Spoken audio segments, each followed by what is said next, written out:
What's up, guys? This isn't going to be about anything really specific other than just me rambling about myself, mostly about things I think are pertinent at the time, uh, or just things that pop into my head, kind of like a verbal diary, if you will. I've always seen and read that, really, really intelligent, brilliant, successful people. Um, I am none of those. um, Write things down and take notes and say they're meticulous notes, but they take notes. And I'm pretty ADD, so sometimes I get scatterbrained a lot of times and I kind of bounce off from thing to thing. But first, a little bit about me. 39, live here in North New Jersey for the last over 23 years, but I was born here. Um, Lived here till I was 9. Family, grandmother really relocated down to Florida, Central Florida, St. Cloud. Um, Bounced back and forth though between here and New Jersey, but predominantly, went to elementary, middle school down there. Went to elementary school up here, so I was pretty used to some diverse, settings. And then when you go down in Central Florida, it was very, much more Anglo, and that's fine. I have no real racial affiliation, even though I'm half Russian, half Puerto Rican. I don't have any, you know, I don't identify too much with either. Don't speak much Spanish, don't speak any Russian, don't know any of my, um, I call them the sperm donor uh, relatives or anything like that. Only really had a couple of dealings with him in my life that were very brief. So technically, I'm a bastard born out of wedlock, but that's cool. Like I've never saw myself as disadvantaged or like traumatized by that or anything like that. I never felt like I was owed a cookie, anything like because I always thought the family dynamic I had was kind of interesting, more than interesting. I was raised mostly by old people. My grandmother, who was, let's say she was a lesbian. I feel like she was just more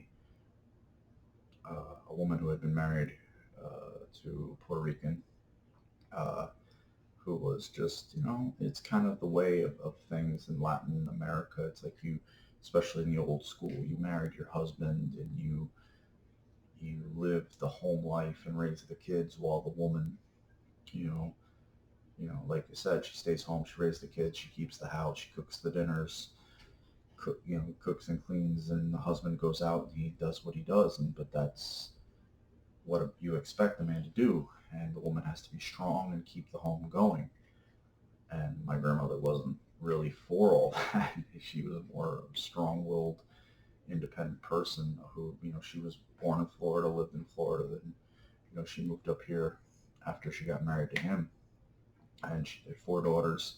My mother, the oldest, my aunts um, after her, and then I was the first grandchild. I'm an only child, and so I was the only boy for a very forever. I was the only boy in the house, and I had, this dynamic of women as old as their mid 40s to all of a sudden early teenagers, and then there was me, like earliest memories starting, 3, 4 years old. So that was always, this crazy dynamic that I had lived with and grew up with. You saw all the different trials and tribulations that females of those variances and ages can go through, which is they're huge in ranging and scope. And and it was kind of like me. I was just kind of like, what the hell, like all the emotions and all the different, sisters fighting, and women of those ages going through, early stage menopause, change of life. And yeah, so yeah, I was an introverted kid as an only child. Liked to draw, liked art. Really wasn't. I was an aggressive kid when I went out and played, but I wasn't. Let's say, I didn't play sports much, and that didn't come till later. My grandmother, was huge. She loved the Olympics. She loved Winter Olympics and Summer Olympics, but didn't really like sports at all. Baseball, basketball, football, until later on, and I'll tell you about that later on if you care to hear. Um, and it was boxing. Boxing was my first love of sports, and I watched a lot of wrestling too. Like, of course, Hulk Hogan, Macho Man. I thought that stuff was insane, and it evoked a lot of emotion in me. Like, I truly believed what was going on was real, and I was a kid, and that's what they want. It was fun to watch, but yeah, boxing. My grandmother loved Sugar Ray Leonard, and I love the movies Rocky. I mean, I was a kid in the time of, you know, in the infantile stages of Sylvester Stallone, Arnold Schwarzenegger movies. So I saw those guys, and I was like, wow, like I want to look like those guys. Like, me liking the gym as much as I do. I'm not a bodybuilder or anything like that, but I'm pretty fit for my age, I think. I don't drink, I don't do drugs, so I'm very much an outlier in those ways. And that would just kind of like bled into like, hey, I like this boxing stuff. And my grandmother was like, oh, you like it a lot? And she kind of saw that, there's no male around. There's no other dudes, you know, that can teach me how to, like, I guess in her eyes, be a man. And, she took me to a local boxing gym. And I remember walking in there being scared, like, because I was the only Caucasian kid. There was Hispanic kids, like really, strong-looking Hispanic kids and black kids, and I was nervous as fuck because they see a new kid and they're like, fresh meat, and I was just like deer in the headlights. And she, said, "Oh, look, you like the movie Rocky, you like to watch boxing, and this is how you do it if you wanna." And I was like, okay. And I'll probably wrap it up here in a few minutes. And I just remember my first memories being there was just nothing but me getting pummeled from pillar to post. I, I was a deer in the headlights, I remember building up my aggression there, like I had already in me. Like I was one of the first places I saw that it was praised. Like they praised me for being an aggressive male. Like I was like, oh, I can do things that I'm not allowed to do anywhere else here, and they'll pat me on the back for it. So that really, really like gave me some incentive and initiative to, hey, like, hey, if I do things that are otherwise frowned upon anywhere else within this realm, it's okay. So I was all in from that point, and I really did like the physical aspect of it, the sweating and the different conditioning you have to do for boxing, running. I love to run. I run to this day, jump rope, all that stuff, all the core fundamental stuff. But yeah, I'm Mark, by the way.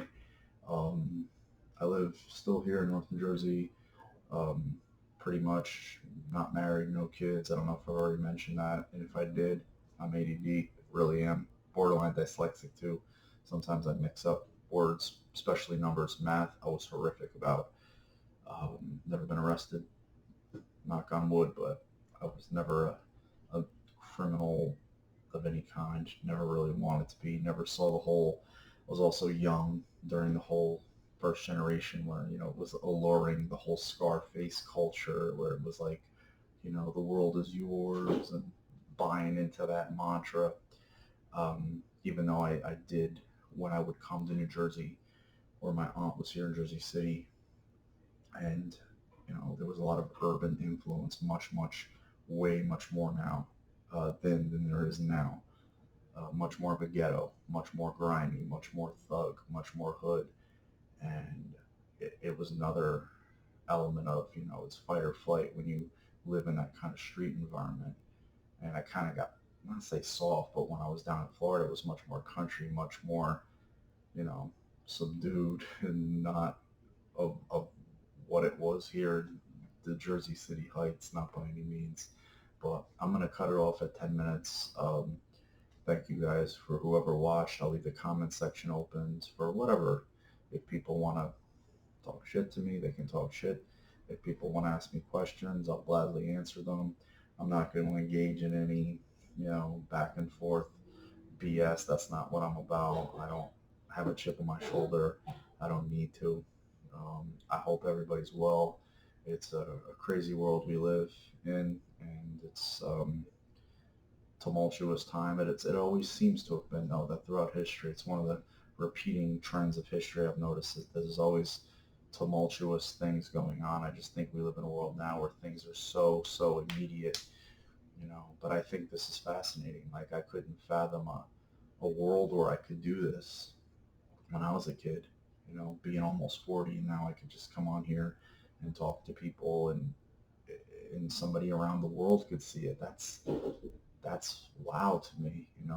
I still I've obviously known about YouTube and have messed around. Who hasn't been? You have to live under a rock, but it's just still like it's like the first generation of human history where we could just reach out and connect with people we for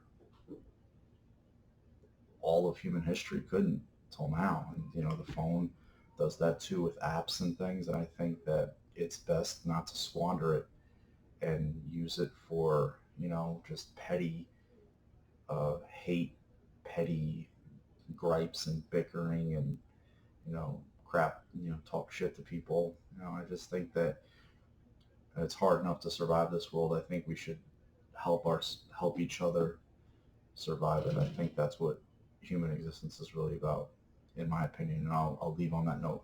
Have a great one, guys. Enjoy. And when I'm feeling froggy, I'll jump on here again and do another one. Hope you like the shirt. Wanted to keep it light and lovely. I'm kind of a goof. You'll find that out in time, or if you haven't already figured it out. Good night, guys. Thanks for watching.